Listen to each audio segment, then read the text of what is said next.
Wow, hi YouTube. Here we are, first night in the new rooftop tent. I'll give you the whiz around tomorrow so you can see all the kind of bells and whistles. I've just spent the evening with Pete, Mind Wiseman and Funky Prepper. We sat around the campfire, had a couple of beers, cooked some scoff and put the world to rights. This is Roach getting his It's head about 4 down. o'clock in the morning. I've been listening to the trees creaking all night long. We've had quite a lot of wind here in the forest, and a kind of big tree creaking is just enough to sort of wake you up. It's quite cold. It's probably gone down to freezing. It snowed today. But it's also been really wet, so that's that. The rooftop tent seems to be dry. I can't find any leaks or any wet spots, so yet again the old wax cotton fabric has done me proud. Loads of room up here, 7 foot long, it's over about 4.5, 5 foot wide. Yeah, it's kind of best part. I think it's 57 inches wide, so it's big. It's a lot bigger than the one on the Sankey trailer, and a lot bigger than the one that I made, which was the first turtle roof box one. So there's a lot of room up here. That's about it, really. 4 o'clock in the morning, just. Can't seem to sleep. It's not particularly. It's cold, but it's not kind of freezing. Wrapped up in my bag, and my toes are probably not the warmest they've ever been. Oh, but I can't turn around and tell you that I'm cold. But that's it really. Little update. I'll turn the light out, see if I can get back to sleep. See you for breakfast in the morning. Morning everybody. Well, this is where Roach has woken up. The tops of the trees were swaying in the wind last night. It was quite a lot of wind, and some of the trees were sort of banging together and lots of creaking going on, and it was quite unsettling. You're kind of thinking one of these great big trees is going to come down and God knows where it's going to end up, sort of thing. It's amazing, this little bit of woodland. We've been here when it was really thick and lush and green, and you couldn't even see, the ground, let alone the paths. And the canopy cover was really thick. But this is where Roach has woken up. And time to get up, do some ablutions, and get a kettle on. Morning everybody. So this will be a 360 from my perch. Like I said yesterday, we had a bit of snow. Only a kind of flurry really, went down to 0 during the night sort of thing. But this is a lovely little bit of woodland. And it's really nice to have it to yourself, really. I'm sharing it with Mind Wiseman and Funky Prepper, kind of as always. But that's the 360 of where Roach has woken up. How bad's that? Always helps to have a bit of a head for heights if you're going to wake up somewhere like this. I love these slip-on high-tech paras. They're they're a kind of ankle Wellington, really. Rubber outer, neoprene, sort of wetsuit material inner. They come in red, black, yellow, and green. And when the ground's wet like this, I think they're a perfect compromise. I think a nice leather boot is kind of the ideal, but when you're sloshing around in mud all the time. It penetrates the leather. Next thing you know, they get wet, and then you got wet feet. These things are just perfect. you know, for this this horrible sort of terrain, really. Greatest thing is that I like about them is the you know, the quick release, quick fastening laces, which just means they're really easy to get off when it comes time to get in your bag, sort of thing, you know, so you're not putting dirty boots in your bag. But I really like them. I don't wear them an awful lot, and they weren't particularly cheap, but I have to turn around and say, on the odd occasion that I do drag them on, they have been brilliant. Well, morning everybody. So this is the new system with a kind of rooftop tent. This little table is really simply just kind of suspended by these straps just on 2 hooks. It takes you know, 20 seconds to get it out of the rooftop tent, hook it on the side. That's the basis of the kitchen, really. What I'm going to do now is get the kettle on. Going to have a cup of tea. Nothing exciting this morning, I'm afraid. Going to have an all-day breakfast, nice mug of tea, and maybe a bread roll or something like that. But that's going to be breakfast. Let's get it sparked up. I've had this dual fuel burner now for years. Runs on you know, kind of any sort of alcohol based sort of camping fuel, or what I normally do is use unleaded petrol in it, you know, and it's been as good as gold.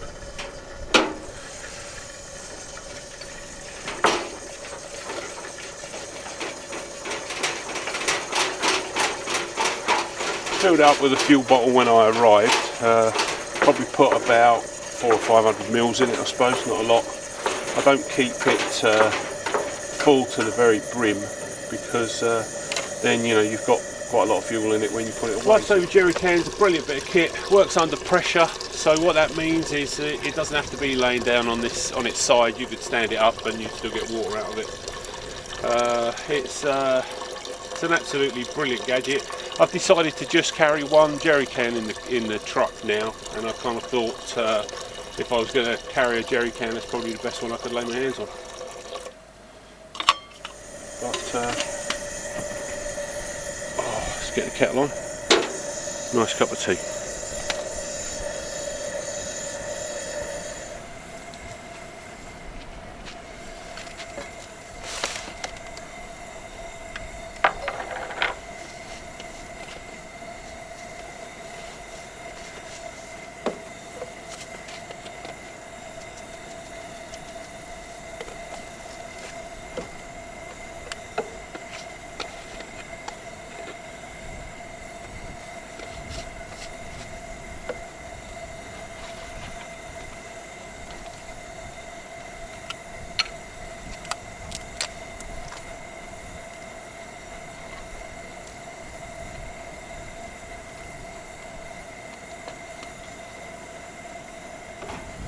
Okay, so as I've said, this is the new kind of kitchen layout. It's literally on these straps.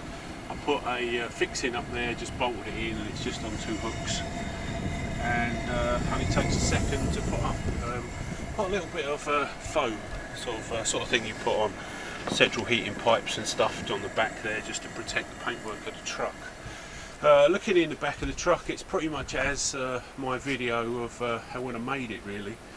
You know, so I've got a Lifesaver jerry can, a couple of fire extinguishers, got the Moby 40 litre fridge, my bug out bag, that's a 72-hour bag, then I've got a 24-hour bag, my recovery kit's in the corner there. I put some tools on the back of the inside of the door.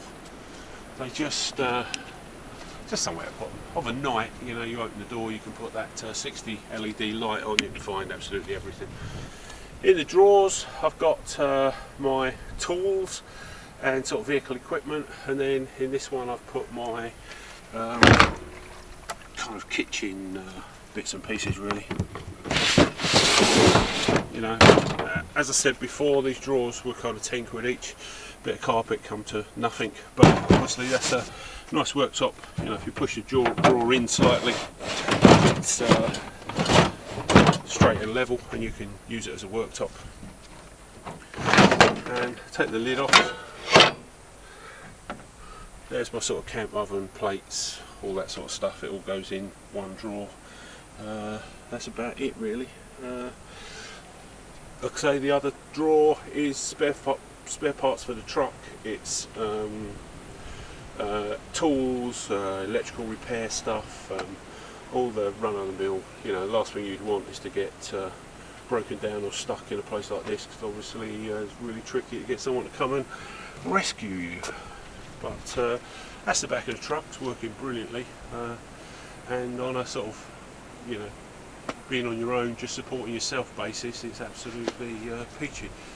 There's the new rooftop tent. It's a lot bigger than the last one. This one is 7 foot long and 57 inches wide. Still got the solar light in there that I was really impressed with sort of yesterday and last night. I had it on for a considerable time and no sign of it going flat at all, you know, so that's working really well. On the back door I've got my cycle rack, and I've got the step to get in and out of the rooftop tent. The rest of the truck's pretty much the same. Seen it all before. But setting up, stripping down, mate, it's a 5-minute job now. You know, I've put the kitchen inside the rooftop tent, put the rooftop tent down, put a strap over it, and we're done. You know. As always, I think the one thing to remember about a rooftop tent is, you know, you absolutely got to get yourself a pee bowl, and it's last thing you want to do is be getting up in the middle of the night when it's dark, you know, or perhaps a little bit frosty or icy, and then climbing down. It's kind of asking for trouble. So get yourself a bottle, keep it up there with you. But really pleased with it. Got the 6 LEDs around the base of the rooftop tent, and they are just daylight running LEDs, you know, 12 volts. I've wired them in series. The switch is pretty easy to get to for them. You know, the switch is kind of just under there, you know, so in the night you can put them all on. Pretty straightforward really.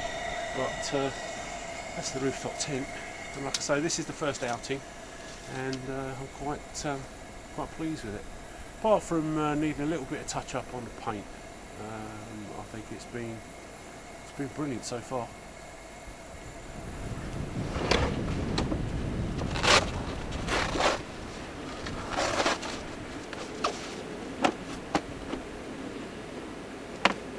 I like the kind of twin door thing, because obviously it stops you losing all of the cold. Not that today I haven't even bothered plugging it in. You know, it was 0 last night, and it's probably, I don't know, it might be anywhere from 5 to 7 this morning. So you know, you're not going to have any trouble keeping food cold.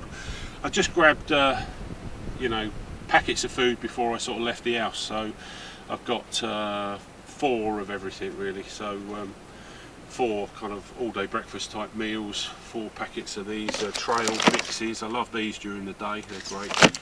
And then an evening meal, you know, these are my sort of get out of jail meals, but they're all different. I've got chili con carne, I've got curry, Uncle Ben's rice, I've got 4 of those. But if I'm walking out the door on a little trip somewhere and I don't quite know where I'm going to end up or what I'm going to end up eating, that's normally what I grab and just throw it in the truck, so at least I've got something. You know, my bag has 5 days rations in it, so if I run out of anything, that's the thing that I go to. But I don't really like to open it, to be quite honest. I like to pack that bag and just leave it as is.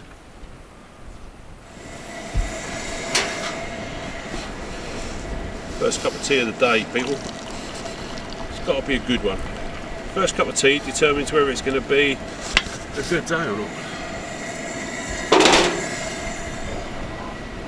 Just to show you that I haven't given up on cooking in the field, these are the fresh ingredients I picked up on the way out. I picked up some lovely lamb steaks that were reduced.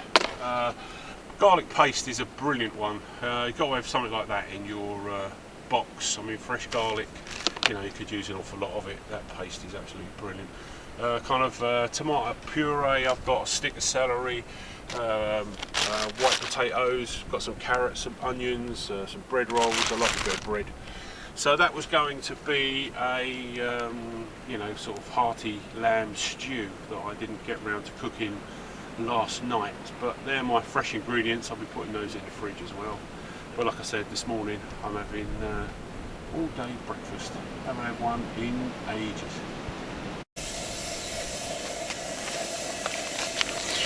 One all day breakfast, cooked in the kettle, sorted. Something else I've started using is woolly beanie, but I saw these. This is a kind of neoprene hat that you would wear under a cycling helmet or canoeing, climbing, that sort of thing, and weighs absolutely nothing. 86% polyester and 14% lycra, very simply. But the heat retention on it, I find, is absolutely brilliant. It weighs absolutely nothing, so it's brilliant for sleeping in. A lot more comfortable than a woolen hat. And what I tend to do is to just kind of put my beanie over the top. And the heat retention has been absolutely brilliant. So it's still a little bit chilly this morning, so hat, and I'm just going to put a scarf on, and that'll take the chill off until it gets a bit warm. Here's something I forgot to show you. When I made the fridge slide and the thermal kind of cover or case for my fridge, I forgot to show you the top, and quite a few people were worried that I covered up the kind of air intakes.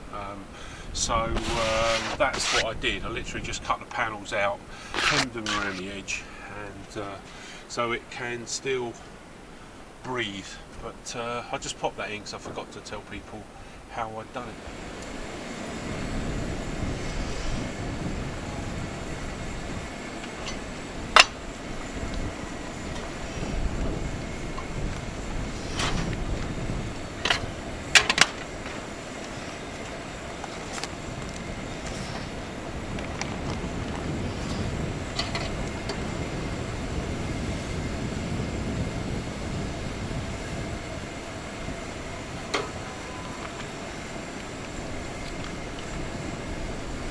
Okay, so what we got is a really basic breakfast. That's just an all-day breakfast. I've got bacon, grilled sausage, beans, and a roll, cup of tea. That's going to fix me just right.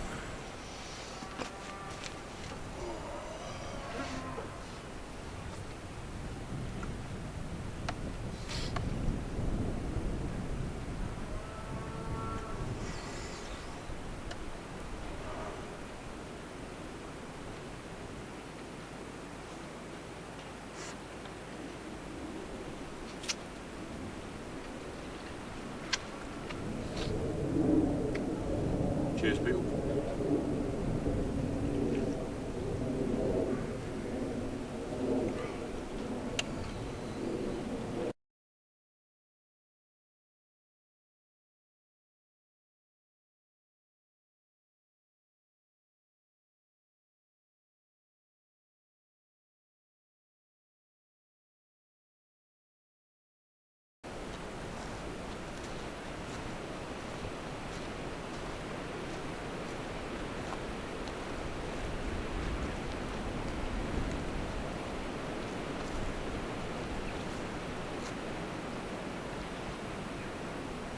So I'm trying to keep everything sort of self-contained, really. So these are a couple of poles off of my 9x9, and they just give the roof a little bit of rigidity.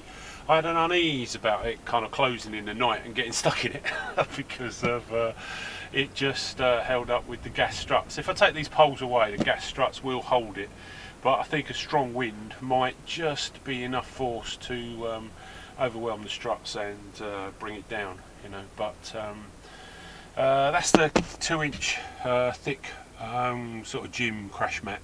It's 6x4, which is plenty to sleep on. Like I said, the actual rooftop tent is 7 foot long and it's 60 inches wide. Another thing I've done is try to keep everything together. So when I pack the kitchen up and the dual fuel burner, it all goes up here. So once I open it up, I take the kitchen out, hang it on the side, and a 2-minute job, I'm in a position to kind of put the kettle on. These are awning poles. I've made an awning that goes on the side, and there it is. And again, it just lives up here. Well, warmed up a bit. I'm just making a last brew before I start to pack up and head home for Sunday dinner with the family. It's been a great trip. I've been here with Funky Prepper and Pete Mime Wiseman. They're about 150 metres behind the camera. But we sat down and had a good old campfire last night, good natter, pint of beer, and put the world to rights between us. And that's the end of another trip, really. We're here to do a recce for another prepper camp out in July. Funky Prepper will give you all the details of that.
Just found this mobile phone just walking through the grass.